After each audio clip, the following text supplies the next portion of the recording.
உங்களுக்கெல்லாம் தெரியும், நம்ம வந்து கடந்த திங்கட்கிழமை 6ஆம் தேதி வந்து கோவை குற்றவியல் நடுவர் நீதிமன்றம் 4ல் சவுக் சங்கர் அவர்கள் வந்து சிறையில் தாக்கப்பட்டதாக சொல்லியும் அவருக்கு வந்து மருத்துவ உதவி மருத்துவ சிகிச்சை கிடைக்கணும்னு சொல்லியும் ஒரு மனு போட்டிருந்தோம். அந்த மனு மீது நேற்று உத்தரவு போட்டிருந்தாங்க.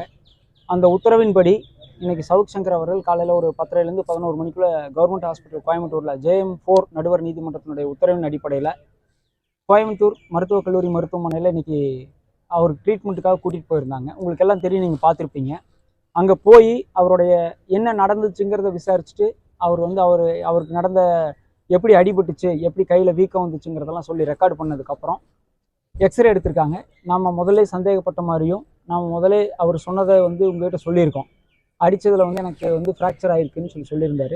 அதுபடி பார்த்தீங்கன்னா வலது கையில் இந்த கட்டை விரலில் ஒரு ஃப்ராக்சரும் மணிக்கட்டில் முன்னாடி ஒரு ஃப்ராக்சராக இருந்திருக்கு. லைட்டாக வந்து ஏர் கிராக் மாதிரியோ இல்லை ஏர் ஃப்ராக்சர் மாதிரியோ இருக்குது. Anyway it's fracture. அதனால தான் அந்த வீக்கம், அந்த ஸ்வெல்லிங், அந்த பபுள் பிரஸ்ட்டு இதெல்லாமே ஆயிருந்திருக்கு.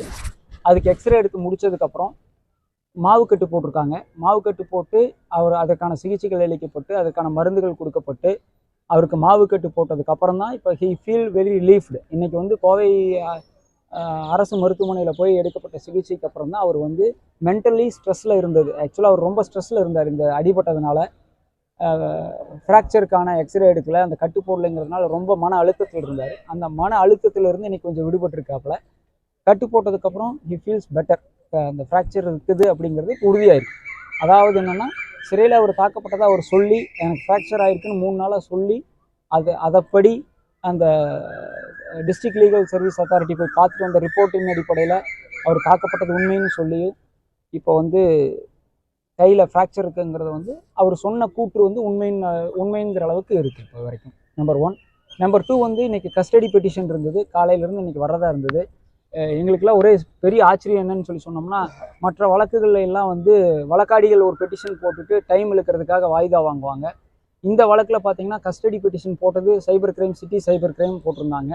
கஸ்டடி போடும்போது அவங்களுக்கு ஒரு நெருடல் இருக்கும்னு நினைக்கிறேன். ஏன்னா அவர் அக்யூஸ்டு இங்கே கூட்டிகிட்டு வரணும். உங்களுக்கு எல்லாம் தெரியும், எல்லா மீடியா பர்சனுக்கும் தெரியும், 12:30 மணிக்கே மதியம் வந்து 12:30 1 மணி அளவுலேயே அவர் வந்து மறுபடியும் சிறையிலேருந்து ஹாஸ்பிட்டல்லேருந்து சிறைக்கு கூட்டிகிட்டு போயிட்டாங்க. ஒரு 4 மணி வரைக்கும் நாங்கள் வந்து கஸ்டடிக்காக வெயிட் பண்ணோம். 4 மணிக்கு வந்து அவர் சிறைக்கு போயிட்டாரா இல்லை மருத்துவத்திலேயே இருக்கிறாரான்னு எங்களுக்கு தெரியல. அதனால் இன்றைக்கி கஸ்டடியில் ஆஜர்படுத்த முடியாது, எங்களுக்கு திங்கட்கிழமை வாய்தா வேணும்னு கேட்டிருக்காங்க. அவங்க போட்ட பெட்டிஷனில் அவங்களே வாய்தா கேட்டிருக்காங்க. 2வது டைமாக வாய்தா கேட்டிருக்காங்க. கண்டிப்பாக திங்கட்கிழமையாவது ஆஜர்படுத்திடுவாங்கன்னு நம்ம நம்புகிறோம். அதே மாதிரி அரசு மருத்துவக் கல்லூரியில் திங்கட்கிழமை அந்த கட்டு மாற்றுறதுக்காகவும் அவரை வர சொல்லியிருக்காங்க. ஸோ வர்ற திங்கட்கிழமை காலையில் கட்டு மாற்றணும், திங்கட்கிழமை காலையில் கஸ்டடி இங்கே கொடுக்கணும். இந்த அப்சர்வேஷன்ஸ் எல்லாம் ஹைகோர்ட்டில் ரெக்கார்டு பண்ணிவிட்டு இன்றைக்கி அவங்க தாயார் தாக்கல் செய்திருந்த ஆட்கொணர்வு மனுவில் இந்த டிஎல்எஸ்ஏ போயிட்டு வந்த ரிப்போர்ட்டை ரெக்கார்ட் பண்ணிவிட்டு JM4 நீதிபதி அவர்களே அதில் என்கொயரி பண்ணதுனால மருத்துவ உதவிக்காக அவர் வந்து ஜிஹெச்சுக்கு போயிருக்கிறதுனால வந்து இந்த ரிட் பெட்டிஷனை க்ளோஸ் பண்ணிக்கிறோன்னு சொல்லிட்டு ஹைகோர்ட்டில் ஒரு அப்சர்வேஷனோடு அது க்ளோஸ் ஆகிருக்கு. என்னை பொறுத்த வரைக்கும் நான் நேற்று பேட்டியில் நம்ம சொன்ன மாதிரி கோவை மருத்துவமனை அரசு மருத்துவமனை மருத்துவர்கள் வந்து ரொம்ப கவனமாகவும் ரொம்ப அன்பாகவும் முத்துக்குமார் சொன்ன மாதிரி இத்தனை நடந்த பின்பும் இந்த உலகத்தில் அன்பை கொள்ள ஆயுதம் கண்டுபிடிக்கப்படலைங்கிற மாதிரி அவர் மேலே ரொம்ப அக்கறை எடுத்து அவருக்கான முறையான சிகிச்சை கொடுத்தாருன்னு சொல்லி சவுக் சங்கர் அவர்கள் இன்னைக்கு சிறையில் சந்திக்கும் போது சொன்னார். இன்னைக்கு வந்து பார்த்தீங்கன்னா மொத்தம் வந்து இதுவரைக்கும் அவருக்கு சம்மன் சர்வ் பண்ணது வந்து 5 வழக்கு மொத்தம். கோயம்புத்தூரில் 1, தேனியில் 1, இன்னைக்கு மெட்ராஸில் 2 வழக்குக்கு அவருக்கு கைது குறிப்பானை கொடுத்துருக்காங்க. திருச்சி 1, 2 சென்னை கொடுத்துருக்காங்க. அப்போ மொத்தம் இதுவரைக்கும் 5 வழக்குகளுக்கான கைது அவர் செய்யப்பட்டிருக்கார். கோவை 1, தேனி வழக்கில் 2, திருச்சியில் 1 3, சென்னையில் 2 சைபர் கிரைம் மொத்தம் 2, மொத்தம் 5 வழக்கில் அவருக்கு இதுவரைக்கும் கைது செய்யப்பட்டிருக்கார். அவ்வளோதானே? இல்லை சார், தேனி மட்டும்தான் கஞ்சா வழக்கு, மற்றதெல்லாம் சைபர் கிரைம், ஐடி ஆக்டு இந்த மாதிரி தான். ஆமாம். அது 5 வழக்கில் 1 வழக்கு கஞ்சா வழக்கு, அது தேனி சம்மந்தப்பட்டது. மற்ற 4 வழக்கும் கோவைக்கு போட்டிருக்கிற வழக்குகளுக்கு முன்ன பின்ன தான் இருக்குது. அதில் ஒரு செக்ஷன்ஸ் முன்ன பின்ன போட்டிருக்காங்க. அதெல்லாம் அந்தந்த மாவட்டத்தில் அந்தந்த வழக்கறிஞர்கள் பார்ப்பாங்க. இதை நம்ம கோயம்புத்தூரில் மட்டும் பார்த்துருக்கோம். நம்ம போராட்டம் உங்களுக்கு நல்லா தெரியும். அடிபட்டுச்சு, அதுக்கான சிகிச்சை வேணுங்கிறத போராடி இன்னைக்கு பெற்றிருக்கோம். கோவை குற்றவியல் நடுவர் நீதிமன்றம் 4 போட்ட உத்தரவுனால மறுபடியும் அவருக்கான இன்ஃபெக்ஷன் ஜாஸ்தி ஆகாமல் அந்த ஃப்ராக்சருக்கு இன்னைக்கு கட்டு போடப்பட்டிருக்கு. அதனால அது அவருடைய கூற்றுப்படி அவருடைய வாக்குமூலத்தின்படி அடிக்கப்பட்டிருக்காரு. அதனால தான் ஃப்ராக்சர் ஆகிருக்குங்கிறது இன்னைக்கு உறுதி செய்யப்பட்டிருக்கு. ஏன்னா அவரை ரிமாண்ட் செய்யும் போது ஜெயமோனில் கடந்த சனிக்கிழமை 4ஆம் தேதி ரிமாண்ட் செய்யும் போது இடது கையில் இருக்கிற காயங்கள் குறித்து தான் குறிப்பிட்டிருக்காங்க. வலது கையில் எந்த காயம் இல்லைங்கிறது தெளிவாக இருக்குது. சிறைத்துறை மறுபடியும் தவறான ஒரு தகவல் சொல்லியிருக்காங்க. இடது கையில் தான் காயங்கள் இருக்கிறதா சொல்லி ரிமாண்ட் ரிப்போர்ட்டில் தெளிவாக இருக்குது. இப்போ ஃப்ராக்சர் ஆகிருக்கிறது வலது கையில். அது அடித்ததுனால தான் ஃப்ராக்சர் ஆகிருக்குன்னு சொல்லியிருக்காரு. இப்போது அவங்க தாயார் இதுக்கான மேல் நடவடிக்கை எடுக்கிறதுக்கான இப்போ நம்ம போராடினது சிகிச்சைக்காக முதல்ல போராடலாம், அப்புறம் இந்த பாதிப்புக்குள்ளான நபர்கள் மீதான நடவடிக்கை குறித்து பின்னாடி பார்க்கலான்னு சொல்லியிருந்தோம். கண்டிப்பாக இந்த ஃப்ராக்சருக்கு காரணமானவங்க மேலே நடவடிக்கை எடுக்கிறதுக்கான ஸ்டெப்ஸ் அடுத்தது எடுக்கும். அதுதான் சார் எல்லாமே நம்ம மீடியாவில் சொல்லிட்டோம்னா அவங்க அங்கே எல்லாம் ரெடி ஆயிடுவாங்க. எல்லாம் என்னென்ன நடவடிக்கை எடுக்க போகிறோம், யார் மேலே குற்றம் சாட்ட போகிறோம், என்னென்ன சட்டத்தின் அடிப்படையில் போக போகிறோம்னு சொல்லிட்டா அவங்களுக்கு ப்ரிப்பரேஷன் பண்ணுறதுக்கு கொஞ்சம் ஈஸியாக இருக்கும். அதனால் நம்ம அதை வேண்டாம் பண்ணினதுக்கப்புறம் கண்டிப்பாக மீடியா மக்களுக்கு உங்களுடைய மீடியாவுடைய தொலைக்காட்சிகளுடைய பத்திரிகைகளுடைய சப்போர்ட் இல்லாமல் இந்த மனித உரிமை மீறலும் நம்ம தட்டி கேட்டிருக்கவே முடியாது. உங்களுக்கு நான் திருப்பி அதான் சொல்கிறேன், ஒரு காயத்துக்கு ஒரு எக்ஸ்ரே எடுத்து கட்டு போடுறதுக்கு நம்மளுக்கு 3 நாள் ஆயிருக்கு. ஜனநாயகத்தில் உங்களுடைய துணை இல்லாமல் சவுக் சங்கர்ங்கிறதெல்லாம் தாண்டி ஒரு சிறை கைதிக்கு அடிபட்டதுக்கு சிறையிலேயே அது பண்ணியிருக்கலாம். இந்த வசதி வாய்ப்புகள் சிறையிலேயே இருக்கு. இது இவ்வளவு கஷ்டப்பட்டுருக்க வேண்டியதே இல்லை. அழகாக ஜெயிலில் இருக்கக்கூடிய போலீஸ் ஹாஸ்பிட்டல்லையே இன்னைக்கு ஜிஹெச்சில் இருக்கக்கூடிய வசதிகள் இருந்திருக்கு. கண்டிப்பாக எதையாவது ஒரு காரணம் சொல்லி இந்த சிகிச்சையை முதல்ல அவங்களால கொடுத்துருக்க முடியும்.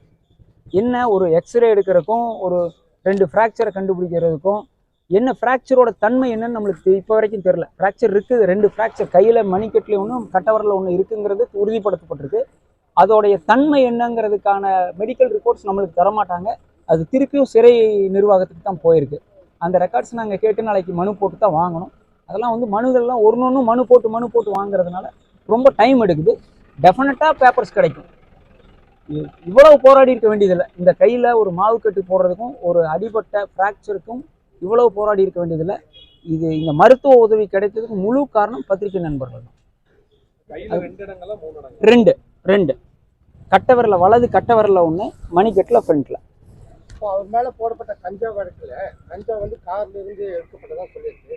அது சம்பந்தமா உங்ககிட்ட அவர் ஏதாவது தகவல் இல்லைங்க. அவர் தெளிவா என்ன சொல்றாருன்னா, அவரை இரவு அதிகாலை 1:30 மணிக்கு அவரை கைது பண்ணிட்டாங்க. கஞ்சா கைப்பற்றப்பட்டதை சொல்றதெல்லாம் 8 மணி, வெடிய காத்தால 8 மணிக்கு மேலே அவர் கைது செய்யப்பட்டு 7 மணி நேரம் கழிச்சு தான் அந்த கஞ்சா அந்த கார்லேருந்து எடுத்ததா சொல்கிறாங்க. அதை நம்ம இப்போ டீட்டெயில்டாக போனோம்னா கேஸ் நடத்துகிற மாதிரி ஆயிரும். அவர் என்ன சொல்கிறாருன்னா, என்னை அரெஸ்ட் பண்ணும்போதே எல்லாம் செக் பண்ணி என் ரூம் எல்லாம் சர்வே பண்ணி எல்லாமே ஆஃப்டர் ஸ்க்ரீனிங் பண்ணி தான் அவருடைய ஃபோனு லேப்டாப்பெல்லாம் சீஸ் பண்ணிட்டு வந்தாங்க. அது எல்லாத்தையுமே செக் பண்ணியிருக்காங்க. அது நாம் சொல்லலை, ரெக்கார்டு இருக்குது. அந்த ரெக்கார்ட்ஸ் காப்பீஸ் நம்மக்கிட்ட இருக்குது.